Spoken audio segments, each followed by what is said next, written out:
এটা নিয়ে তোমার তো টেনশন কে? হ্যাঁ, এই চিন্তা বাদ দাও। মেয়ে ছেলেরে প্রাইভেট পড়ে, মানে এখন তাইলে তুমি মেয়ে সাজবার চাইতেছো? বলো আস্তাগফিরুল্লাহ। আচ্ছা না, কোন মেয়ের যদি আর্থিক অবস্থা দুর্বল হয়, পর্দা রক্ষা করে যদি বাচ্চা ছেলেদেরকে পড়ায়, দোষের কি? সবকিছুর মধ্যে দোষ খোঁজার দরকার নাই, ঠিক আছে? এই কি কি আছে, আমি দূরে টুপিতে কাবার ছবি, ঠিক কিনা? ঠিক না? কাবা টুপির মধ্যে লাগাইয়া ঘুরবা আর মানুষকে বুঝাইবা যে তুমি খুব কাবার প্রেমিক, কিন্তু কাবার দিকে উষ্টা খাইয়াও একবার পড়ো না। উষ্টা খাইয়া পড়া বুঝো তো? নামাজের জন্য সেজদা দাও না, তাহলে টুপি দিয়ে ঘুরলে কোনো লাভ আছে? বরং যায় নামাজের ভিতরে কাবার ছবি। আমরা অনেক সময় দেখি কাবা আমাদের সম্মানিত মর্যাদার, আল্লাহ পাক নিজেই বলে দিয়েছেন কাবা মুকাররামা মুআজ্জামা, এটা উচ্চ মর্যাদার বিষয়। এই জন্য কাবাতে ঢুকার সময় দোয়া করতে হয়, আল্লাহ তুমি এই ঘরের মাহাবাতান ওয়া ইজ্জাতান, এর সম্মান তুমি বাড়ায় দাও। কোনো কাজের দ্বারা যদি কাবা বেইজ্জতি হয় তাহলে সেটা থেকে বিরত থাকতে হবে। এই জন্য জায়নামাজের ভিতরে কাবার ছবি দেওয়া আছে। জায়নামাজ আমরা পড়ি ঠিকই, যখন ইমাম সাহেব জায়নামাজে ঘুরিয়া বসে তখন বসে কিসের উপরে? কাবার ছবির উপরে। তো এই জন্য এইগুলোকে যেখানে সেখানে ব্যবহার করা উচিত নয়। তবে কারো টুপির মধ্যে কাবা থাকলে তার নামাজ হবে না, এটা বলা যাবে না। নামাজে বুকের উপরে হাত বাঁধার হাদিস সহি, একটু কথাবার্তা আছে তুলনামূলকভাবে। সবগুলো হাদিস একসাথে করলে বুকের উপরে হাত বাঁধার হাদিসই সহি বলে প্রমাণিত হয়। ওটা বলছি 13 বছরটাই। হ্যাঁ, আচ্ছা, এটা তো 13 বছরের গেল। শ্বশুরের হাত পা টিপে দেওয়া পুত্রবধূর জন্য জায়েজ আছে কি না? হ্যাঁ, এখানে যিনি প্রশ্নটি করেছেন তিনি এককভাবে এগুলো জিজ্ঞাসা করলে ভালো। অনেকগুলো বিষয়ের অবস্থা আছে। শ্বশুর অসুস্থ, শ্বশুরের হাতে হয়তোবা বাতের ব্যথা যন্ত্রণা আছে, শ্বশুরের বয়স 80 বছর অথবা 85 বছর, জরাজীর্ণ একজন বয়োবৃদ্ধ মানুষ, পিতার তুল্য শ্বশুর মাহারাম। শ্বশুর কি মাহারাম? যার সঙ্গে বিয়ে শাদী হারাম, অর্থাৎ সে বাবার মতো। ফলে বৃদ্ধ বয়সে অসুস্থ অবস্থায় প্রয়োজনে যদি মাথা টিপে দেয় ব্যথা হচ্ছে, হাত টিপে দেয় ব্যথা হচ্ছে, তাহলে জায়েজ হবে। শ্বশুর বয়স কম, শ্বশুর সক্ষম ব্যক্তি, এই অবস্থায় শ্বশুরের বিনা প্রয়োজনে হাত পা টিপে দেওয়া পুত্রবধূর জন্য জায়েজ নাই। মাসলা এক জায়গায় জায়েজ, আরেক জায়গায় জায়েজ নাই। যিনি প্রশ্ন করেছেন অবস্থার প্রেক্ষিতে প্রশ্ন করলেই উত্তম। হিন্দু পরিবারকে বাড়ি ভাড়া দিলে ঘরে ফেরেশতা আসবে কিনা, ওইটা নিয়ে তোমার টেনশনের কারণ নাই।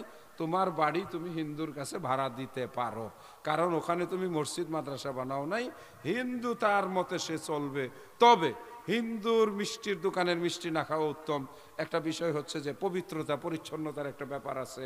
তারা প্রস্রাব করে পানি নেয় না, হাত দিয়া মিষ্টি বানায়, তাদের খাবার না খাওয়া ভালো।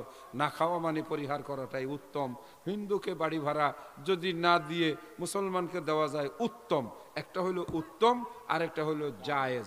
যেই দেশে, এখন আমি তোমার দেশে সব মুসলমান, আমি বলে দিলাম হ্যাঁ গরম মৌলবি আর কি, আমি কিন্তু গরম মৌলবি না, বুঝা শুনে করি।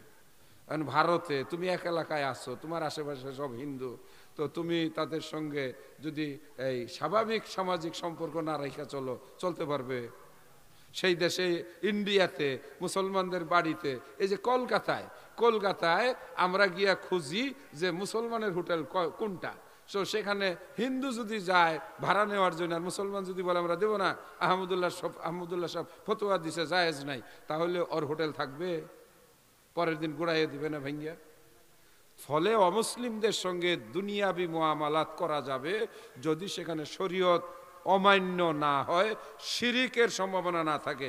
সূরা আলার প্রথম আয়াতের পরে সুবহানা রাব্বিয়াল আলা বলা যাবে, এটা সহিহ হাদিস দ্বারা প্রমাণিত।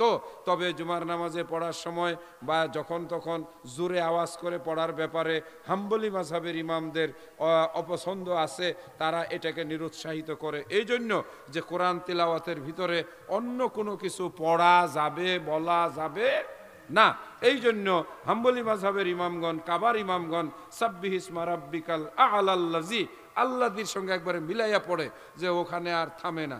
তবে আল্লাহ রসুল থেকে এই জায়গায় সহিহ হাদিস দ্বারা প্রমাণিত যে সুবহানা রাব্বিয়াল আ'লা বলা যাবে। তবে সেটা নীরবে বলতে হবে, যাতে করে অপরের কোনো সমস্যার সৃষ্টি না হয়। জুমার দিনে 2 আজান দেওয়া যাবে, যেহেতু এখানে 2টি মতই আছে, 2টি মতই গ্রহণযোগ্য, এটাতে বিরোধের কোনো কারণ নাই, কেননা সাহাবায়ে আজমাইনদের থেকে এটার উপরে 2 আমল পাওয়া যায়। আসসালামু আলাইকুম। আমি একটা প্রশ্ন, আমাদের প্রিয় নবী হযরত মুহাম্মদ সাল্লাল্লাহু আলাইহি ওয়াসাল্লামের যুগে ওয়াজ কারনি সালাত আদায় করতো কি না? আমি এই প্রশ্নের, ওয়াজ কারনি সালাত আদায় করতো কিনা আমি জানি না, তবে ওয়াজ কারনি সম্পর্কে যেটুকু আছে অতি সংক্ষিপ্ত কথা, তিনি ইমানদার ছিলেন নামে, এটা একটা বংশের পরিচয়, এটা কারনি বংশের এক ব্যক্তির কথা যিনি ঈমান এনেছিলেন। ঈমান আনার কারণে অবশ্যই তিনি সালাত নামাজ আদায় করেছেন, সন্দেহ করার কোনো কারণ নাই। তবে দাঁত ভাঙছে, 32টা ফলাই দিছে, এগুলো বাংলাদেশে অতিরঞ্জিত কথা।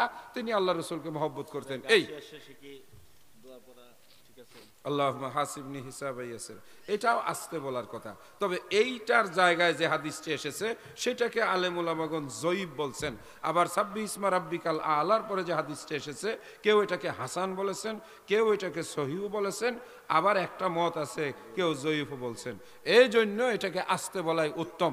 যাই হোক সম্মানিত দিনী ভাইয়েরা, আজকে আর আমি এই নাকের ফুল, কানের দুল, গলার মালা চাইলাম না, বলে গেলাম ইনশাআল্লাহ আগামীতে দিবেন।